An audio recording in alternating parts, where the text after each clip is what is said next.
خوش اومدید به چنل نوالیسم مدرن که درش مبانی عرفان سرخپوستی و کاستانه‌دار رو به زبان ریاضی و مدرن آنالیز می‌کنیم.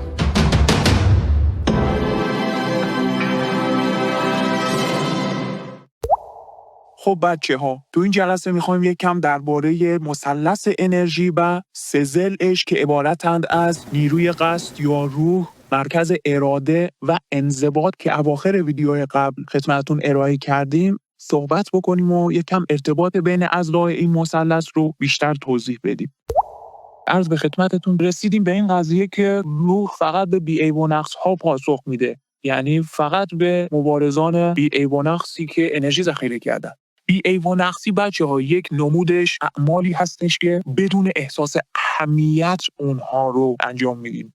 اعمال بی‌عیب و نقص اون دسته از اقداماتی هستن که بدون احساس اهمیت انجامشون میدیم. یعنی چی؟ یعنی جایی دونخوان اشاره میکنه، میگه عمل رو فقط برای نفس خود عمل انجام بده و نه هیچ چیز دیگه، نه برای دستیابی به نتیجه خاص یا بهره مند شدن از نتایج عمل. خیر، این میشه بی‌عیب و نقصی. دقت میکنی؟ یعنی چی؟ مثال میزنم براتون. حالا یه مثال ساده. یعنی برای من اهمیت نداره من یه ساعت کلاس رو بخوام جمع و جور کنم ببندم، 4 تا چیزام بگم، انقدر بالا پایین انرژتیک هم نداشته باشم، کاری نداره برای من. انقدرم استادم تو این حرکت‌ها که. ولی بی‌عیب و نقصی یعنی چی؟ یعنی سنگ تموم بذارم با وجود اینکه میدونم در هر دو حالت همون قضیه ها رو به شما منتقل خواهند کرد و یک وایسی در دستان شما باقی خواهد ماند که اون ریویو میکنید، اون چیزی که در تقدیرتون هست رو جذب خواهید کرد، درک خواهید کرد و به اون چیزی که در سرنوشتتونه جامعه عمل خواهید پوشوند. ولی با این وجود میبینید با چه آتشی این مطالب رو جمع‌بندی میکنم براتون ارائه میکنم، نتیجه که برای من مهم نیستش، که اصلا اهمیت نداره. یه تایمی هم مقدر شده که کلاس تموم بشه، من عمل رو فقط برای نفس خود عمل انجام میدم. این متد منه. دقت میکنی؟ و شما هم همین رو میتونید تمرین کنید. کاری نداره، با هر عملت میتونی بی‌عیب و نقصی رو تمرین کنی، فقط برای نفس خود عمل. این میشود نوعی تمرین بی‌عیب و نقصی شخصی من. جالب اینه که بهتون بگم اینطوری صرف انرژی ما در انجام امور مینیمم هم میشه، چون این از دل میاد، از هوش میاد. اگه من بخوام خلاف این مثلا چه میدونم لشبازی در بیارن، این دقیقاً برعکس عمل میکنه، اتفاقا انرژی رو بیشتر تخلیه میکنه. حالا خواستم مثال بزنم، نمیدونم، عمل رو برای نفس خود عمل بدون احساس اهمیت. یعنی چی؟ یعنی من الان اگر بخوام کلاس رو متوقف کنم چیزی کم نمیشه از شما، چیزایی که لازم بود رو تو همون 1 دقیقه اول که همه رو فهمیدید اصلا. دقت میکنید دیگه مابقی رو خود کاربرد انرژیتون میفهمه، چون همه اینا کلمات اقتدار دیگه. یعنی من از روی احساس اهمیت اینا رو نمیگم، یا از روی احساس اهمیت اینقدر ولع نمیذارم برای انتقال مقاصدم. عمل رو فقط برای نفس خود عمل. این اعمال سالک رو بی‌عیب و نقص میکنه. زندگی بی‌عیب و نقص بچه‌ها تنها در خور یک جنگیه. انسان‌های عادی اتفاقا به همین دلیله که شانسی برای مواجهه آگاهانه با روح ندارن، یا هر وقت هم روح خودش رو در دسترسشون قرار میده اونقدر درگیرن که اصلا نمیدونن. انسان‌های عادی اونقدر درگیری تونال دارن که اصلا حتی نمیدونن چیزی به نام نشانه‌های روح وجود داره. حالا بحث نشانه‌های روح رو من خواهم گفت، حالا بماند فعلا.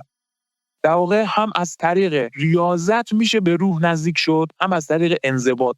اون ریاضت که در واقع طریقت جادوگران کهن بوده و همین الانش هم هست و خیلی از مکاتب دیگه هست، از همین صوفیسم گرفته تا مابقی.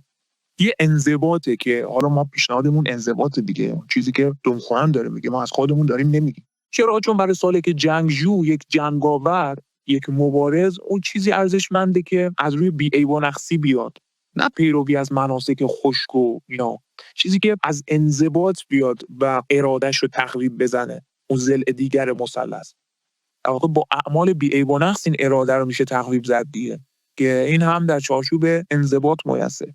ممکنه حالا بگی که آقا آیا این زندگی منضبطی که تو داری مته به خشخاش میذاری که مبارز باید با اعمال بی‌عیب و نقصش پیش بگیره، آیا این امکانش نیست یه وقت وسواس فکری گرفتارش کنه؟ سوال دیگه که نمونه این سوالات رو هم بچه‌ها پرسیده بودن.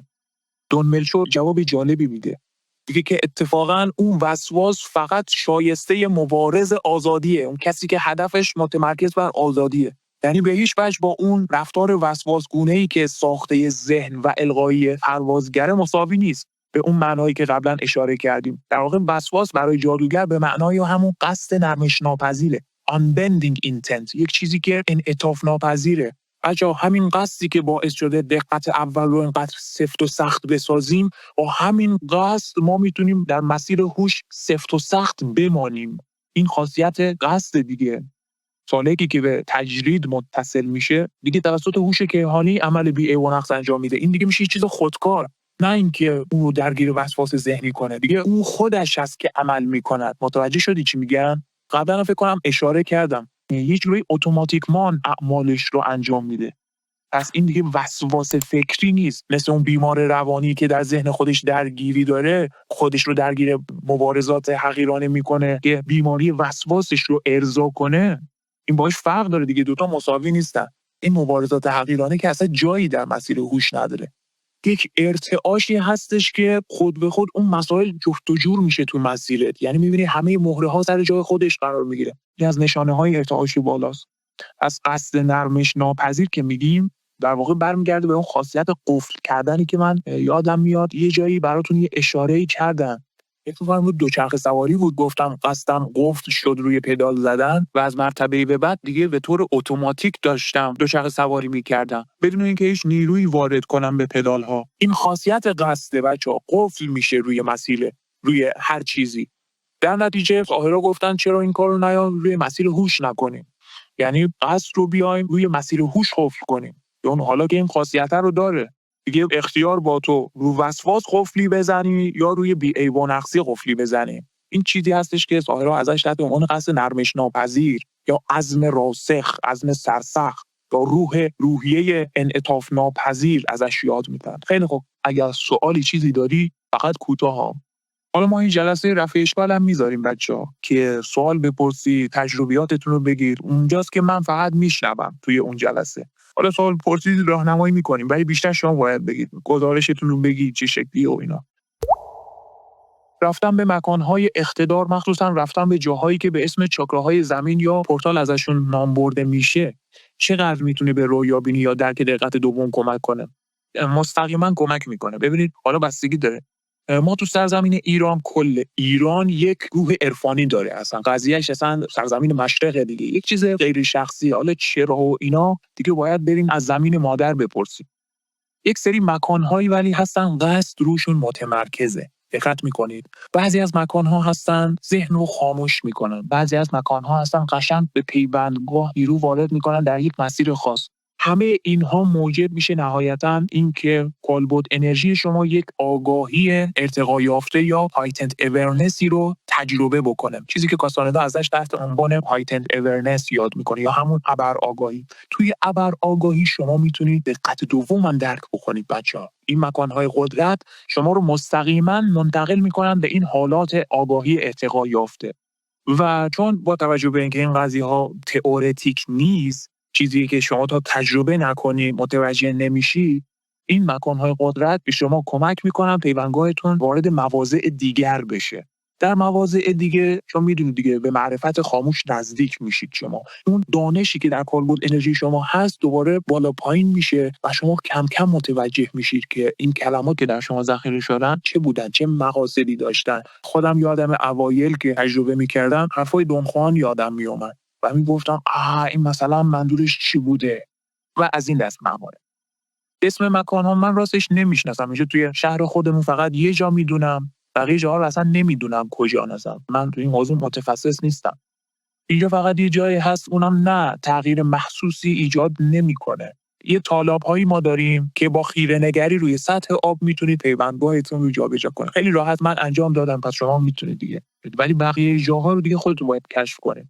اما توی مکزیک یک سری غارهایی هستن که اصلا واردش میشی میری تو دقت دوم، یعنی پیوندگاهت رو مستقیما میبرن تو دقت دوم. تو میفهمی که دیگه هیچ چیز مثل سابق نیست. به یاد بیاری دیگه دون ملچور وقتی آرماندو تورس رو میبره توی غار تا یه پروازگر رو بهش نشون بده.